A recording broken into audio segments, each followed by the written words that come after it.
2008కి మేము ముందు డబ్బులు కట్టి ప్రభుత్వానికి 2 ప్లేస్లు, ఒకటి నిజాంపేట, 2 పేట బషీరాబాద్లో, 2 ప్లేస్లు కలిపి ఇది 38 ఎకరాలు నిజాంపేట, 32 ఎకరాలు పేట బషీరాబాద్, 38, 32 ఉండే.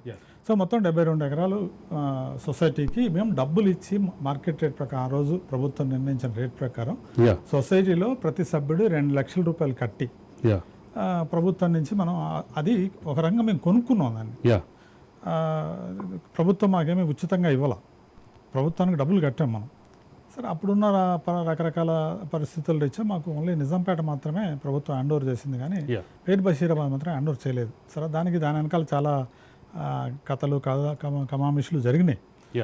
ఏమైనప్పటికీ మధ్యలో కూడా మధ్యంతర తీర్పు వచ్చిన తర్వాత, హైకోర్టు తీర్పు వచ్చిన తర్వాత కూడా అక్కడ స్వయంగా అడ్వకేట్ ప్రభుత్వం తర్వాత రెవెన్యూ అధికారులు కూడా ఈ భూమిని వాళ్ళకి అప్పగించవచ్చు, ఎలాంటి డిస్ప్యూట్స్ లేవు అనేది ఒకటి వచ్చింది.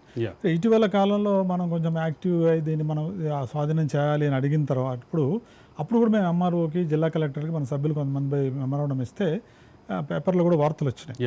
వార్తలు వచ్చినప్పుడు అది ఎంఆర్ఓ సర్వే చేసి ఓన్లీ ఒక గుడి, ఒక మసీదు, ఈ 2 తప్ప మిగిలిన అంతా క్లియర్గా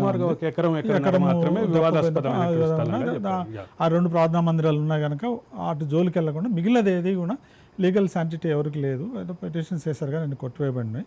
కాకపోతే వాళ్ళు కొంతమంది ఆక్యుపేషన్లో ఉన్నారు, అవి ఖాళీ చేయొచ్చు అనేది ఆయన క్లియర్గా రిపోర్ట్ కూడా ఇచ్చాడు.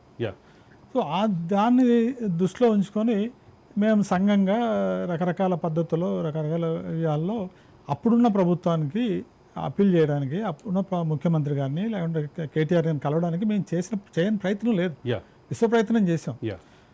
అయితే అంతకుముందు అసలు దీని వెనకాల నేపథ్యం ఏంటంటే సుప్రీంకోర్టులో ఉన్నప్పుడే ఇక్కడ ఒక ఐటీ టవర్ కట్టాలనే కేటీఆర్ గారి ఆలోచన, దానికి సుప్రీంకోర్టులో కేసు ఉండగా మీరెలా మనం సుప్రీంకోర్టుకి దృష్టి తీసుకొచ్చి ఇక్కడ ఐటీ టవర్స్ అంట శంకుస్థాపన డేట్ కూడా ఇచ్చారు.